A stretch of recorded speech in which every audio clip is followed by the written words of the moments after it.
Assalamualaikum. Halo semua, nama saya Raudo Khairani dari kelas 12 PKM SMK Negeri 1 Binjai. Video ini akan menjelaskan tentang letter of credit. Letter of credit atau yang disebut dengan kredit berdokumen adalah salah satu bentuk instrumen pembayaran dengan cara membuka kredit dari bank dengan jaminan dari dokumen-dokumen atas barang-barang yang dibeli oleh pihak pembeli atau disebut dengan pihak importir. Fungsi letter of credit: 1. Menyelesaikan masalah ekspor-impor, yaitu fungsi dan tujuan utama dari diberlakukannya layanan letter of credit adalah untuk mempermudah kegiatan ekspor dan impor. 2. Memberikan keuntungan, yaitu dengan menggunakan layanan LOC, dirinya akan dijamin mendapatkan pembayar sesuai yang telah disepakati dengan pihak pembeli atau importir. 3. Fasilitas kredit. Fungsi dari letter of credit yang ketiga yaitu memberikan fasilitas kredit baik bagi importir maupun eksportir. Di sini, pihak bank menyediakan opsi pembayaran uang muka terlebih dahulu, kemudian pelunasan dilakukan di lain waktu. 4. Menjadi jaminan, yaitu letter of credit adalah jaminan untuk penerima barang atau beneficiary atas pengirim atau dalam hal ini disebut sebagai kontraktor. Apabila seorang kontraktor atau pengirim tidak dapat menyelesaikan tanggung jawabnya, pihak bank penerbit yang akan bertanggung jawab terhadap beneficiary. Jenis-jenis letter of credit. 1. Revocable, yaitu jenis letter of credit yang pertama ini dapat dibatalkan secara sepihak oleh bank penerbit tanpa harus menunggu persetujuan dari penerima atau beneficiary. 2. Irrevocable, yaitu berbeda dengan jenis yang pertama. Letter of credit irrevocable dapat dilakukan perubahan serta pembatalan, namun harus dengan persetujuan semua pihak yang terkait.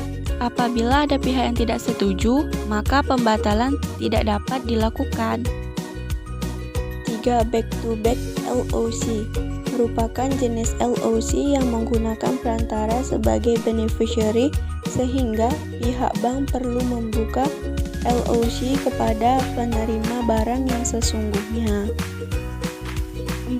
Revolving LOC, jenis letter of credit yang satu ini dapat dipakai berkali-kali oleh penerima dan pengirim yang sama, namun bisa juga dipakai untuk transaksi yang berbeda. Biasanya LOC ini digunakan oleh pihak-pihak yang sudah rutin melakukan kegiatan ekspor dan impor. 5.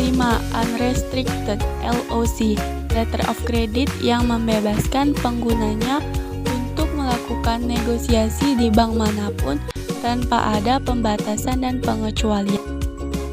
Side LOC. Side LOC merupakan jenis letter of credit yang mengharuskan pemilik barang melakukan pembayaran secara langsung ketika mengajukan LOC. 7. Usance LOC, yaitu sistem pembayaran pada usance letter of credit hanya dapat dilakukan pada bank tertentu dan harus dilakukan oleh orang yang namanya tercantum di dalam dokumen. Jadi transaksi ini menjadi sangat terbatas. 8. Red Clause. Red Clause letter of credit merupakan jenis khusus yang memberikan dana kepada eksportir sebelum barang diberangkatkan dari negara asal. Bank yang memberikan dana bukanlah bank penerbit LOC, malah melainkan bank lain yang sudah diberi kuasa oleh penerbit. Mekanisme letter of credit. 1. Eksportir dan importir melakukan perjanjian jual beli terlebih dahulu dan membuat dokumen kontrak jual beli. 2. Importir meminta kepada pihak bank untuk membuka letter of credit. Selanjutnya, pihak bank ini disebut sebagai bank penerbit atau isung bank. 3. Bank penerbit memberikan letter of credit importer kepada penerus atau advising bank beserta dengan semua syarat yang harus dipenuhi oleh bank tersebut. 4. Advising bank memberikan letter of credit kepada eksportir beserta dengan semua dokumen yang dibutuhkan. 5. Eksportir mengurus pengiriman barang ke negara importir sesuai dengan poin-poin perjanjian dalam dokumen kontrak jual beli. Setelah barang berhasil diberangkatkan, eksportir menerima dokumen bukti pengiriman.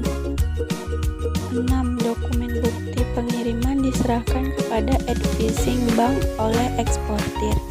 Langkah ini wajib dilakukan oleh eksportir supaya bisa mendapatkan pembayaran yang seharusnya diterima dari pihak importir.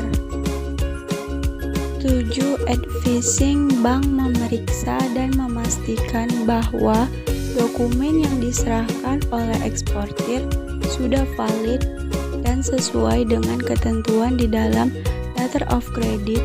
Jika sudah sesuai, advising bank akan menyerahkan dana kepada eksportir. 8. Advising bank meneruskan dokumen bukti pembayaran dan pengiriman kepada isung bank. Langkah ini harus dilakukan agar advising bank dapat menerima dana pengganti yang sudah dibayarkan untuk eksportir. 9. Importir menerima pemberitahuan dari isung bank bahwa pihaknya sudah menerima dokumen persyaratan yang tercantum letter of credit dari eksportir melalui perantara advising bank. 10. Importir melakukan pembayaran kepada isung bank sesuai dengan kesepakatan LOC. 11. Opening bank mengembalikan dana kepada advising bank. Terima kasih.